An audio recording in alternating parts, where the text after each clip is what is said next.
Yang paling saya tekankan soal Jakaba ini sebagai parasit ini. Karena dengan kata-kata ini banyak petani yang agak mentalnya itu ada agak nurun Betul, dengan betul, betul. Jakaba. Ah, ah. Mengatakan bahwa Jakaba itu merupakan parasit. Jakaba ketika diaplikasikan pada tanaman justru yang bagus, tanaman justru bagus. Yang namanya parasit itu membunuh tanaman. Oke, Pak. Jadi menarik banget nih kan pembahasan kita seputar pupuk organik dan juga pupuk sintetis, begitu kan? Nah, kita tahu bahwa yang namanya pupuk sintetis atau pupuk pabrikan gitu kan otomatis untuk mendapatkan itu kita mesti beli nih Pak ceritanya. Permasalahan kita adalah ketika harga tersebut semakin lama semakin mahal, tidak sebanding dengan apa yang bisa kita hasilkan di pertanian itu sendiri, pada akhirnya sarana produksi tersebut, terutama pupuk tersebut, akhirnya menjadi beban bagi para petani. Dan kemudian solusinya adalah pupuk organik.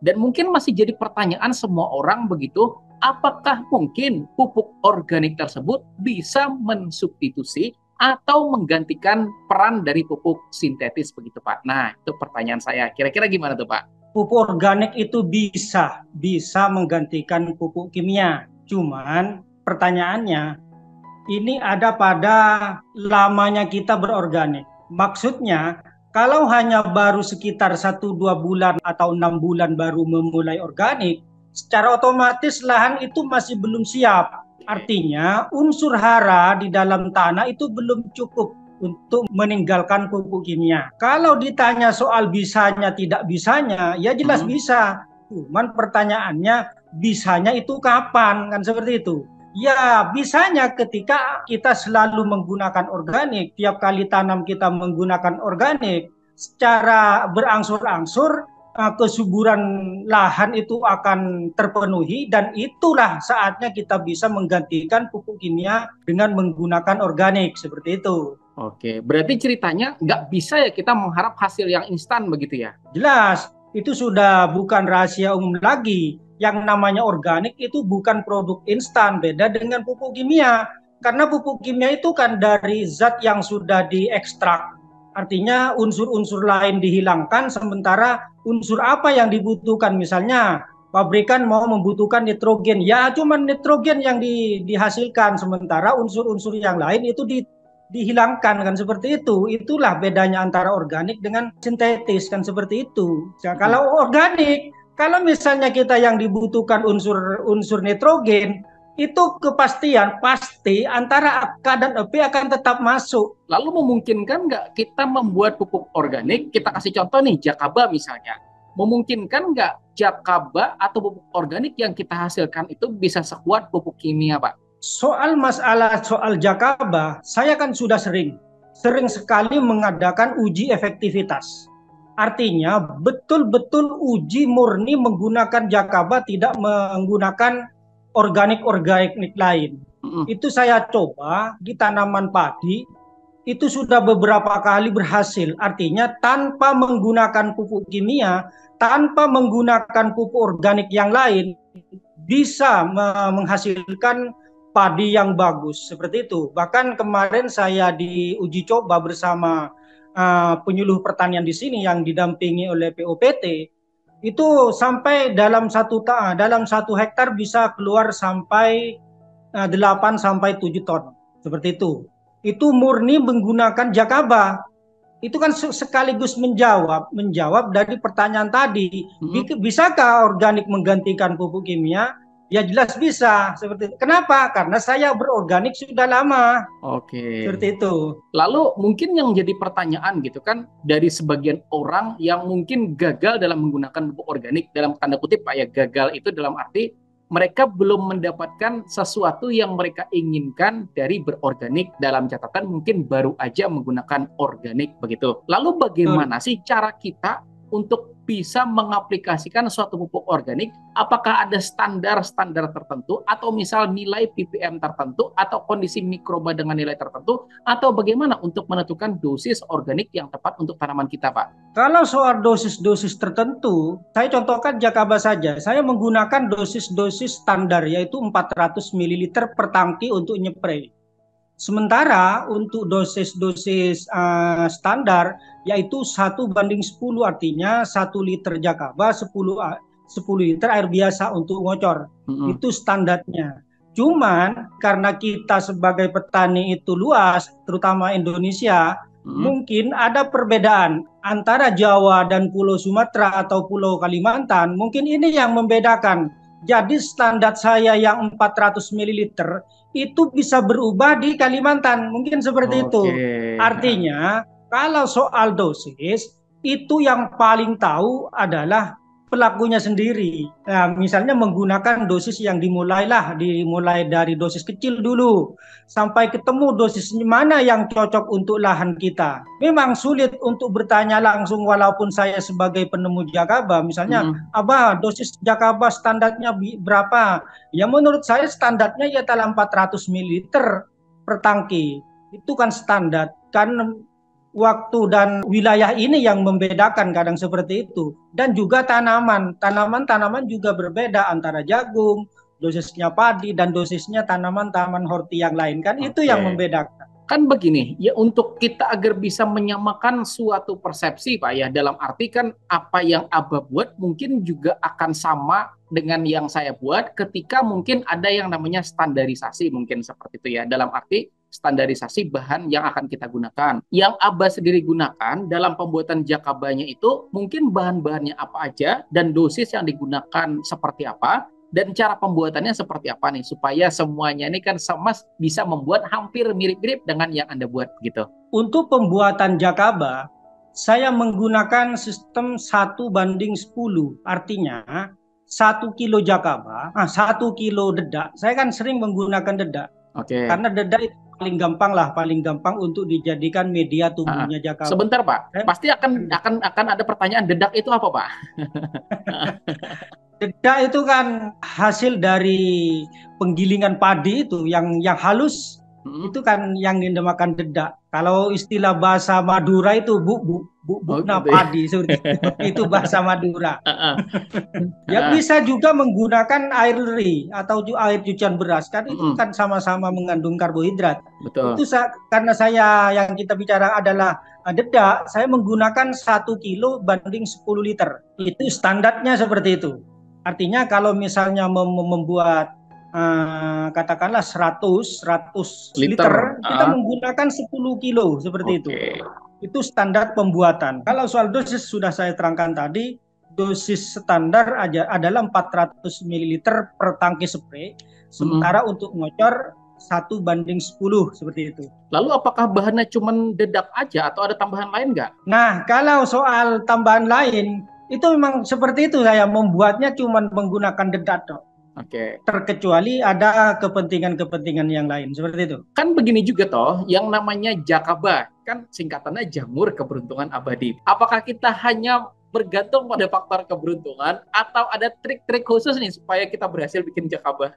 Kalau soal sukses dan tidaknya untuk membuat Jakaba, itu pertama kita melalui cara fermentasinya. Cara fermentasinya yang saya sering wanti-wanti kepada petani yang bertanya, itu caranya harus aerob, artinya tidak kedap udara, harus ada udara masuk. Bagaimana caranya? Ya pakai tutupnya itu menggunakan kain, biar udara bisa keluar masuk. Itu cara pertama, bagaimana caranya membuat Jakaba supaya tidak gagal. Itu pertama. Nomor 2, diusahakan tidak kedahuluan Saccharomyces masuk. Nah, kalau Saccharomyces masuk, secara otomatis Jakaba ini kalah. Kalah sama itu. Bisa gagal membuat Jakaba seperti itu. Dan ketiga, tentunya sesuai dengan namanya, jamur keberuntungan abadi.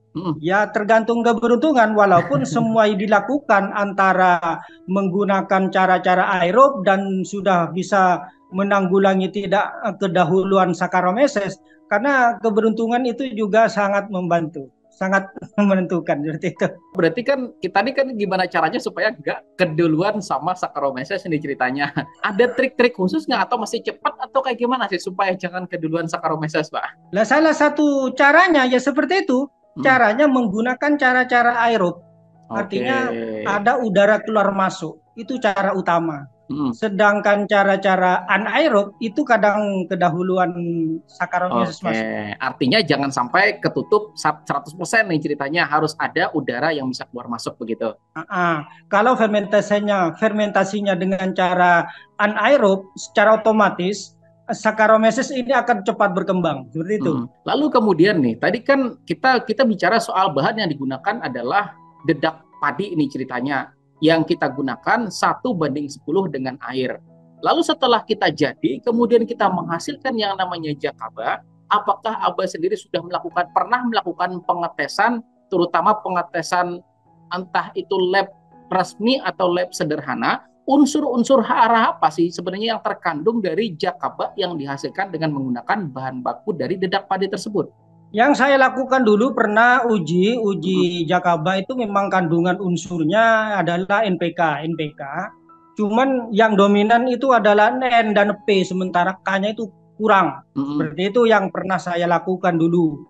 Bahkan ada saya diberi oleh teman-teman juga hasil dari labnya itu unsur-unsur mikronya juga ada. Cuman lupa saya apa. Kayaknya apa yang paling tinggi ZN kayaknya. ZN itu kayaknya yang lebih tinggi. Berarti kalau misalnya jakaba tersebut memang mengandung NPK nih ceritanya, tapi kan lebih dominan nitrogen, fosfor yang tinggi, sementara kalium yang tidak terlalu tinggi begitu. Artinya kan jakaba sendiri identik dengan penggunaan fase vegetatif nih ceritanya. Bisakah kita membuat jakaba sendiri agar bisa juga diaplikasikan pada masa generatif? Apakah perlu tambahan bahan atau pakai perlakuan tertentu atau bagaimana tuh? Ya jelas, karena media juga menentukan hasil dari rombakan yang dirombak oleh jakaba. Misalnya yang membutuhkan kita adalah tinggi kalium misalnya. Maka kita membuat jakaba menggunakan media seperti buah-buahan. Entah itu buah pepaya, buah pisang, ataupun buah-buahan saja, apa saja bisa. Misalnya kentang kayaknya lebih banyak itu mengandung kalium. Seperti itu yang dianjurkan supaya jakaba ini bisa dimanfaatkan untuk masa generatif seperti itu. Kita buatkan beda. Bahannya maksudnya, bahan media tumbuhnya itu dibuat beda. Bukan lagi cuma bertumpu pada air leri ataupun dedak seperti itu. Oke. Lalu apakah kalau kita membuat jakaba fase generatif tersebut, apakah tetap pasti menggunakan dedak padi atau penggunaan air cucian beras, atau cukup buah-buahan yang kita lakukan fermentasi aja, dalam tanda kutip nggak peduluan Saccharomyces ini ceritanya? Seperti yang tadi bilang, yang namanya alami itulah bedanya alami dengan dengan sintetis. Kita yang butuhkan misalnya niatnya hati itu mau membuat jakaba dominan kalium misalnya, dengan membuat bahan-bahan buah-buahan dijadikan media tumbuhnya jakaba. Namun yang namanya organik, N itu pasti masuk, nitrogen tetap masuk, cuman kadar persentasenya itu yang berbedakan. Mungkin persentase kaliumnya lebih tinggi, N-nya lebih kecil, kan seperti itu, cuman bedanya itu. Oke, artinya kalau kita membuat jakaba versi generatif atau jakaba untuk yang diaplikasikan pada masa generatif, tetap ya unsur hara vegetatif itu ada, tapi mungkin tidak sebanyak dari jakaba yang memang dikhususkan untuk fase vegetatif, mungkin begitu ya. Kemudian tadi kan disebutin kalau jakaba mengandung nitrogen dan fosfor yang tinggi itu identik dengan fase vegetatif, dan jakaba kalau digunakan bahan baku buah-buahan yang tinggi kalium bisa digunakan untuk fase generatif. Nah, ada juga pertanyaan, bisa nggak katanya jakaba digunakan sebagai bioaktivator atau dekomposer untuk membantu merombak bahan-bahan organik, begitu bisa nggak? Sebagai contoh, sebagai perombak kompos, misalnya bisa nggak jakaba digunakan untuk itu? Ya, bisa. Karena yang namanya jakaba itu adalah mikroorganisme, tentunya bisa merombak sesuatu dijadikan kompos. Katakanlah mau membuat pupuk organik padat, kita menggunakan jakaba, apalagi di dalam cairan jakaba itu juga mengandung bakteri yang ada pada PGPR, yang dulu saya sempat dengar lihat di channelnya Dek Rizali juga menayangkan bahwa di dalam jakaba itu ketika membuat jakaba PGPR itu ada bakteri PGPR-nya seperti Pseudomonas, ada Rhizobium, ada Bacillus. Itu kan juga bisa dijadikan dekomposer pengganti, katakanlah misalnya tidak mempunyai E4, menggunakan jakaba, sangat bisa sekali menggunakan jakaba. Kemudian jakaba itu umur simpannya itu berapa lama sih kira-kira? Untuk penyimpanan jakaba itu yang sudah saya sering lakukan itu dalam 1 tahun itu tetap bagus. Walaupun tersimpan 1 tahun itu tetap bagus, maksudnya bagus untuk ke tanaman, untuk ketika diaplikasikan ke tanaman. Tetapi kalau bicara jakabanya hidup atau tidak, secara otomatis sudah tidak ada, jakabanya itu sudah hilang, mati sudah. Tapi kalau soal yang ditanyakan bagus tidaknya, jakaba yang sudah berumur 1 tahun diaplikasikan pada tanaman, itu tetap bagus. Itu terbukti ketika jakaba ketika dites menggunakan TDS, semakin lama semakin jernih. Jakaba itu biasanya semakin disimpan lama itu akan semakin jernih, kayak seperti air biasa. Kayak seperti kalau dilihat secara kasat mata, kayaknya ini cuma air biasa. Tapi ketika dites menggunakan TDS, malah semakin menaik. TDS-nya itu semakin naik ketimbang jakaba yang masih keruh. Begitu. Coba bisa dibuktikan juga di rumah, bisa dicoba juga, bukan cuma saya, karena kalau saya sendiri seperti itu, jakaba yang jernih semakin lama disimpan semakin jernih, malah dicek TDS-nya itu semakin tinggi. Itu yang membedakan jakaba dengan yang lain, seperti itu. Lalu bagaimana dengan statement, mungkin ada orang tertentu yang bilang pernyataan begini, katanya kalau kita membuat pupuk organik yang kemudian ditumbuhi jakaba, maka orang tersebut berkata bahwa bahan organik atau unsur hara yang dihasilkan itu justru kemakan sama jakaba. Itu benar apa enggak sih? Itu persepsi salah itu sebenarnya. Persepsi salah dan tidak mendasar. Nah, maksudnya begini, kita jawab dengan fakta saja. Kalau namanya dekomposer, karena jakaba itu juga masuk dekomposer. Yang namanya dekomposer itu merombak sesuatu bahan yang sudah mati, misalnya dedak, ini kan sudah barang mati. Atau apalagi misalnya buah-buahan, itu sudah bahan mati. Itu bisa dirombak dan dirubah atau diurai unsur haranya supaya keluar menjadi unsur hara yang dibutuhkan oleh tanaman, kan seperti itu. Itu yang definisi dari dekomposer.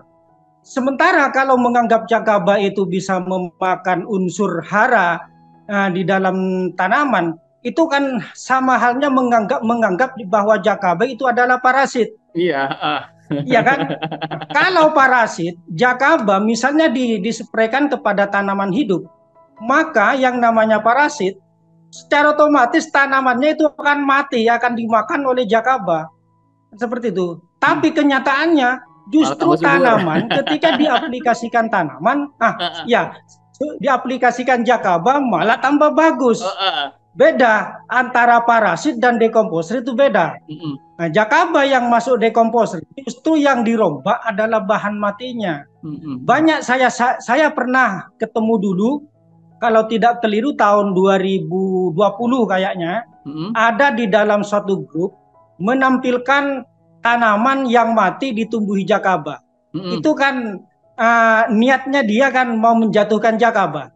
Saya tahu itu maksudnya mau menjatuhkan jakaba. Kalau diteliti, itu yang tumbuh tanaman mati, kalau sudah mati baru ditumbuhi jakaba. Kalau tanaman hidup nggak mungkin ditumbuhi jakaba, kan seperti itu. Itu bedanya. Lain dengan parasit, misalnya contoh ini ya, contoh pisarum. Pisarum itu merupakan parasit. Ketika nempel kepada tanaman, dia akan membunuh tanaman itu sendiri. Dia akan terbunuh, akan dimakan oleh parasit pisarum. Kalau jakaba, tanaman diberi jakaba, bukannya tanaman mati, malah tanaman lebih bagus, yang seperti itu. Itu yang benar sebenarnya seperti itu. Bukan karena misalnya tanaman padi misalnya. Tanaman padi ketika keluar malai, secara otomatis malai ini sudah ada karbohidrat, iya kan? Betul. Sudah ada karbohidrat. Ketika diaplikasikan jakaba, kalau menganggap jakaba ini pemakan karbohidrat yang masih hidup, secara otomatis padi ini akan mati.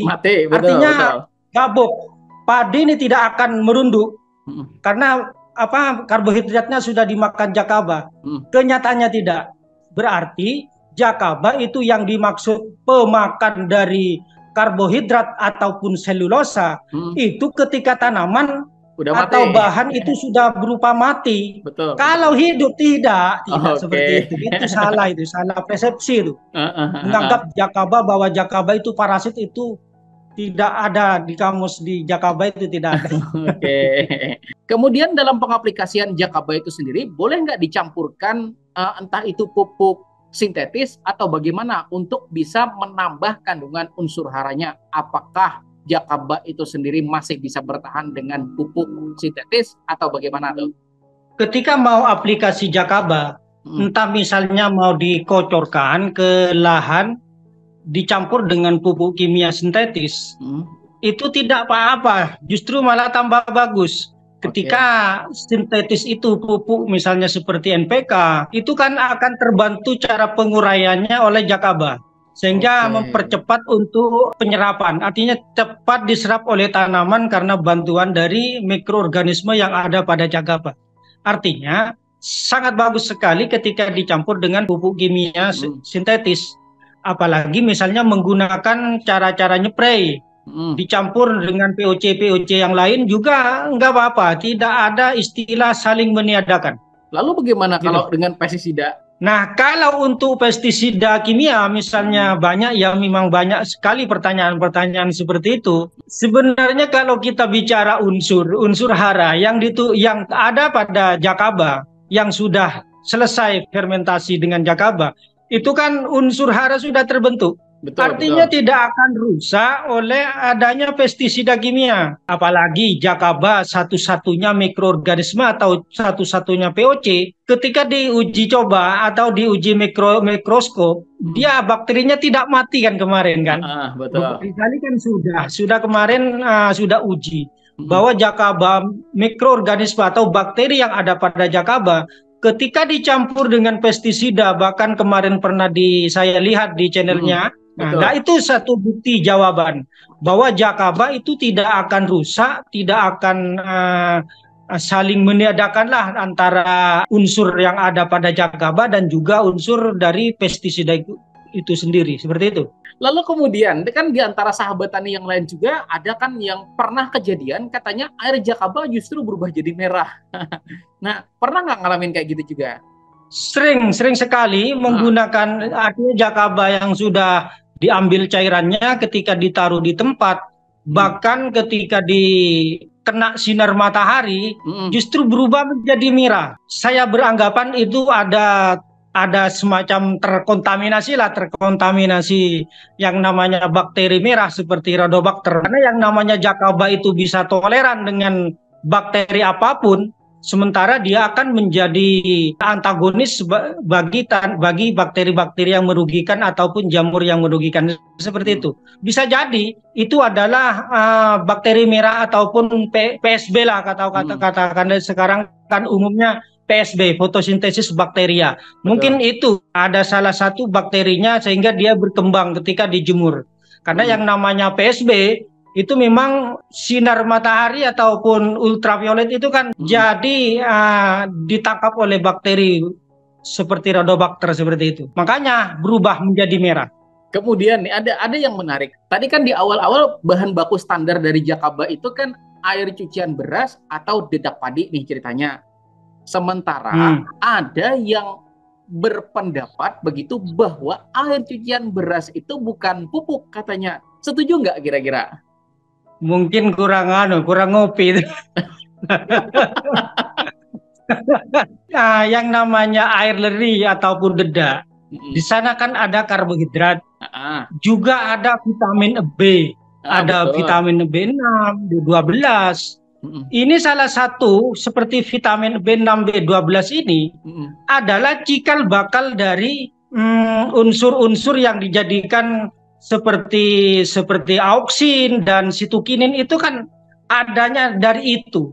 Turunan-turunan dari vitamin-vitamin ini yang saya sebutkan ini kan akan menjadi ZPT pada akhirnya ketika ada perombakan-perombakan yang dilakukan oleh bakteri. Ini yang menjadi bermanfaatnya air leri ataupun dedak. Bahkan ada pertanyaan lagi seperti ini lagi. Jakaba itu terbuat dari air leri.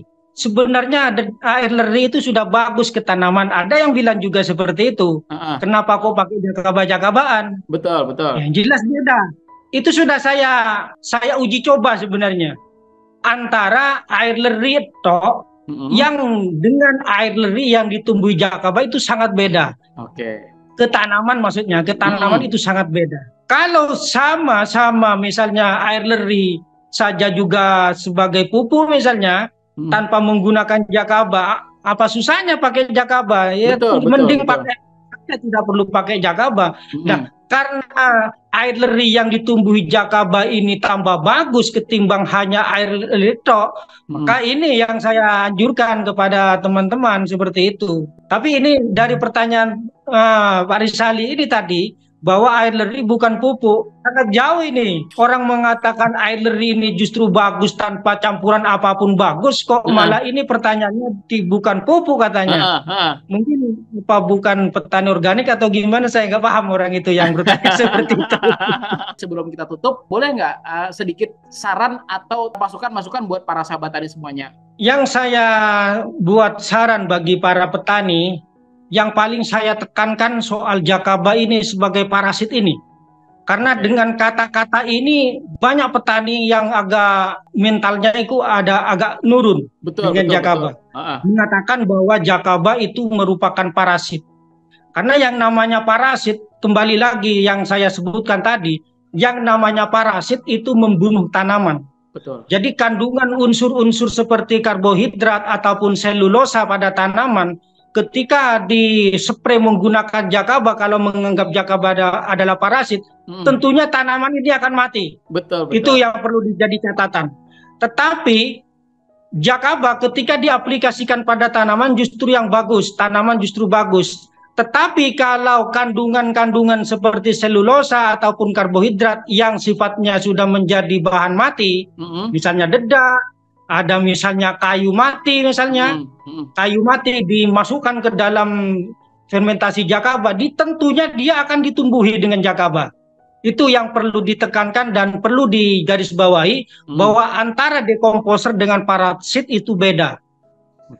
Dekomposer bisa mengurai atau merombak bahan mati menjadi unsur hara untuk ke tanaman, sementara parasit, entah itu tanaman mati ataupun tanaman hidup, dia akan mati oleh parasit. Seperti itu yang perlu digarisbawahi oleh para petani.